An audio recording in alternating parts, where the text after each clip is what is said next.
Good morning everyone, আসসালামু আলাইকুম। আমি তাহেবা আবারও চলে এসেছি তোমাদের কাছে আর একটা নতুন ভ্লগ নিয়ে। তোমরা সবাই কেমন আছো? আশা করছি ভালো আছো। আলহামদুলিল্লাহ আমরাও কিন্তু অনেকটাই ভালো আছি। তো সকালবেলায় দেখতেই পাচ্ছ ঝমঝমিয়ে কিন্তু বৃষ্টি হচ্ছে, আর আমি এদিকে এক কাপ চা নিয়ে কিন্তু এই বৃষ্টিটাকে উপভোগ করতে করতে চাটাও কমপ্লিট করে নিয়েছি। তো চা খাওয়া তো কমপ্লিট, কিন্তু জামা কাপড় কাচা কিন্তু শেষ হচ্ছে না। এত বৃষ্টির মধ্যেও এত জামা কাপড় কালকে কেচে রেখেছিলাম, কিন্তু মেলার আর জায়গা ছিল না, তাই আজকেই ঘরের মধ্যে এরকম দড়ি খাটিয়ে জামা কাপড়গুলো সব মেলে দিয়েছি। আর বাড়িটা এখন মনে হচ্ছে পুরো ধোপা বাড়ি। তো যাকগে, এইভাবেই কিন্তু জামা কাপড়গুলো এখন মেলতে হবে, কিছু করার নেই। তো জামা কাপড়গুলো মেলে দিয়ে আমি কিন্তু সোজা চলে এসেছি ছাদে। তো লঙ্কা গাছগুলো প্রায় লঙ্কা শেষ হতেই চললো, কয়েকটা লঙ্কা আছে। তো ওই যখন রান্নার প্রয়োজন পড়ে তখনই কিন্তু দু একটা করে লঙ্কা পেড়ে নিয়ে আসি, ফ্রিজে এনে আর রাখি না। তো আজকে করবো একটু মুগ ডাল, তার জন্য কিন্তু লঙ্কাটাকে আগে পেরে নিয়ে যাচ্ছি, আর ওদিকে কিন্তু ভাতের জন্য জলটাও বসিয়ে দিয়েছি।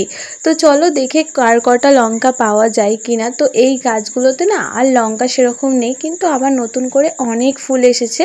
তো আরেকবার তোমাদের সাথে হয়তো শেয়ার করেছিলাম যে গাছগুলোয় কতটা করে লঙ্কা এসেছিলো। তো সমস্ত লঙ্কাই কিন্তু শেষ হয়ে গেছে, আবারও নতুন করে কিন্তু অনেক ফুল এসেছে। তো এই মাত্র 3টে লঙ্কা তুলে কিন্তু এখন চলে যাব ঘরে, কারণ প্রচুর বৃষ্টি পড়ছে, তোমরা হয়তো বুঝতেই পারছো। আমি না হলে আবার কিন্তু ভিজে যাব। তো রান্নাঘরে এসে প্রথমেই কিন্তু চালটা ধুয়ে ভাতের মধ্যে বসিয়ে দিচ্ছি। আর আজকে করব যেহেতু মুগের ডাল, তাই মুগের ডালটাও একটুখানি ভেজে নেব। আমার ভিডিও দেখতে দেখতে যদি তোমাদের কোনো পার্ট বা অংশ ভালো লেগে যায় তাহলে কিন্তু একটা লাইক করতে ভুলো না, কারণ তোমাদের একটা লাইক আমাকে পরবর্তী ভিডিওর জন্য অনেক মোটিভেট করে। আর আমার চ্যানেলে নতুন হয়ে থাকলে অবশ্যই কিন্তু চ্যানেলটা সাবস্ক্রাইব করে পাশে থাকতে পারো। আর যারা এই কাজটা অলরেডি করে দিয়েছো তাদের ঘরে কিন্তু অসংখ্য অসংখ্য ধন্যবাদ। তো মুগ ডালটা ভেজে নিই চলো। তার সাথে চলো তোমাদের সাথে কিছু রান্নাঘরের ছোট ছোট টিপস শেয়ার করব। তো রাত্রিবেলায় যদি সময় পাওয়া যায়, আমরা যদি কিছু কিছু কাজ রাত্রিবেলার মানে সকালবেলার কাজগুলো যদি রাত্রিবেলা অনেকটা এগিয়ে রাখি না, দেখবে আমাদের সকালবেলার কাজ করতে অনেকটা সুবিধা হয়। আর যেহেতু যখন দেখবে একা হাতে সমস্ত সংসারের কাজকর্মগুলো করতে হয়, তখন দেখবে একটু এগিয়ে রাখলে না কাজগুলো নিজেরও অনেকটা হাতে সময় পাওয়া যায়, আর দেখবে কাজগুলো কিন্তু ইজিলি হয়ে যায়।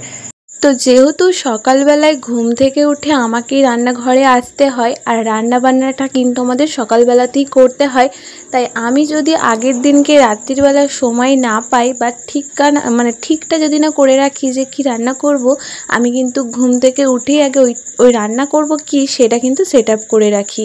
আর তাতে কি হয় বলো তো, রান্না কি করব আগে থেকে যদি আমি ঠিক করে রাখি, তাহলে আমার সকালবেলায় ওই রান্নার জিনিসগুলো বা প্রিপারেশনটা করতে আমার খুব সুবিধা হয়, আর আমি কিন্তু খুব তাড়াতাড়ি রান্নাটা কমপ্লিট করে নিতে পারি। তো এদিকে ডালটা বসিয়ে দিয়ে ভাজা করে একটু ভুনে নিয়েছি, তার মধ্যে একটু সর্ষের তেল, কাঁচা লঙ্কা, আদা, জিরে, তেজপাতা ফোড়ন দিয়ে ডালটাকে একটু ভুনে আমি কিন্তু পানি দিয়ে এখন একটু ডালটাকে সিদ্ধ বসিয়ে দিয়ে ওদিকে ছেলের টিফিনটা করে নিচ্ছি। তো এত বৃষ্টি পড়ছে, জানি না যাওয়া হবে কি না ছেলের স্কুল শেষ পর্যন্ত। তো তবুও অনেক সময় দেখা গিয়েছে যে সকালবেলার দিকে বৃষ্টি হলে না ওই 10টা সাড়ে 10টার দিকে আবারও কিন্তু বৃষ্টিটা ছেড়ে যায়, অনেকটা রোদ দিয়ে দেয়। তো আমি কি করি, ওকে সবসময় রেডি করেই রাখি, রান্নাবান্না সমস্তটাই আমার কমপ্লিট করে রাখি, ওর টিফিন রেডি করে রাখি, ব্যাগ গুছিয়ে রাখি। যদি বৃষ্টি ছাড়ে তবেই আমি ওকে স্কুলে নিয়ে যাই, আর যদি না ছাড়ে তবে স্কুলে নিয়ে যাই না। তো আজকেও যেরকম হয়েছে, আমি টিফিন সব রেডি করে আজকেও কিন্তু ও স্কুলে যেতে পারিনি। তো ওদিকে টিফিন রেডি করে আমি কিন্তু যা সবজিগুলো আজকে ছিল সেগুলো কিন্তু কেটে নিয়েছি অফ ক্যামেরার মধ্যে। তো আজকে সবজি সেরকম কিছুই ছিল না, আজকে শুধু আলু আর পেঁয়াজটা কেটে নিয়েছি। আর ওদিকে ডালটা আমার সিদ্ধ হয়ে গেছিলো, সেটাকেও কিন্তু ভালো করে একটু ঘেটে নুন হলুদ দিয়ে আমি কিন্তু আরেকটু পরিমাণ মতন জল দিয়ে ফুটিয়ে নিয়েছি। আর এদিকে আমি এখন আলুগুলো একটু ভেজে নিচ্ছি। আর এই কটা আলু ভাবছো তোমরা, এতগুলো ফ্যামিলি মেম্বার এইটুকু আলুতে কি হবে? তো এই আলুর তরকারিটা একটুখানি হবে, আর অন্য আরেকটা তরকারি হবে, তো সেটা তোমাদের সাথে একটু পরে শেয়ার করছি চলো। তার আগে একটা মোস্ট ইম্পর্টেন্ট কাজ আমি করে নিই।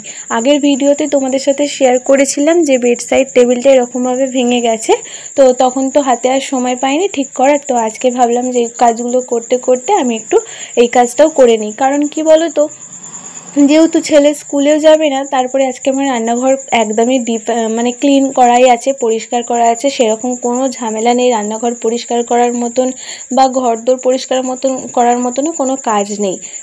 কারণ এত বৃষ্টির মধ্যে না আর কোনো কিছু যে ধোয়া ধুই বা রোদে দেওয়া সেই সব ঝামেলা আমি আজকে করতে চাইছি না, তার জন্যই আজকে এই কাজগুলো একটু করে নিচ্ছি।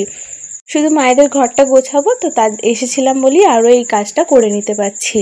তো ওদিকে রান্নাবান্না যেমন হচ্ছে হোক, এদিকে কাজটাও আমি কমপ্লিট করে নিই। যে ভাঙা পোর্শনটা ছিল সেটা না মানে মিডিলে দিয়ে দিয়েছি, আর যে ভালো পোর্শনটা ছিল সেটা উপরে দিয়ে দিয়েছি।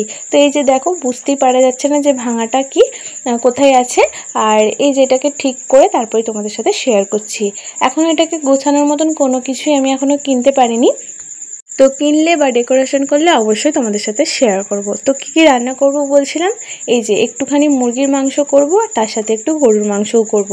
কারণ হাজব্যান্ড না একদমই গরুর মাংস খেতে পছন্দ করে না, তো ওর জন্যই মুরগির মাংসটা ওই আলু দিয়ে রান্না করব, আর একদিকে করব প্রেশার কুকারের মধ্যে গরুর মাংসটা।